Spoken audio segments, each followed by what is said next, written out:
बापानेच केला आपल्या 6 वर्षाच्या मुलीचा खून. तर ही घटना महाराष्ट्रातील नांदेड जिल्ह्यातील केरूर गावातली आहे.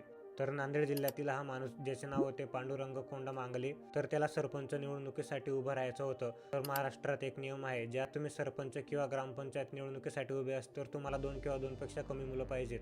तर याला होते 3 मुलं, 1 मुलगा व 2 6 वर्षाच्या जुळ्या बहिणी. म्हणजेच याचा अर्थ तो निवडणूक लढवण्यासाठी अपात्र होता. तर त्याचाच मित्र गणेश रामचंद्र शिंदे, जो की ऑलरेडी सरपंच होता, त्याने त्याला ही आयडिया दिली. तर हा जानेवारी 2026 मध्ये त्याच्या जुळ्या मुलींपैकी एका मुलीला घरी कामाचं निमित्त देऊन तेलंगणातील निजामाबाद परिसरात घेऊन जातो आणि तिथं जाऊन तो त्याची मुकलेल्या एका कालव्यात ढकलून देतो, जेणेकरून तिथंच तिचा मृत्यू होऊन जाईल व त्याला वाटले की कोणालाच कळणार नाही. पण दुसऱ्या दिवशी सकाळी तिथल्या स्थानिक लोकांना त्या चिमुकलीचा मृतदेह दिसला व त्यानंतर तिथल्या लोकांनी लगेच तिथल्या लोकल पोलिसांना कळवलं व त्या पोलिसांनी त्या गोष्टीचा तपास चालू केला. पण पोलिसांना अजून तपासणी केल्यानंतर त्याच्यावर डाऊट गेला व पोलिसांनी त्याची कडक तपासणी केली.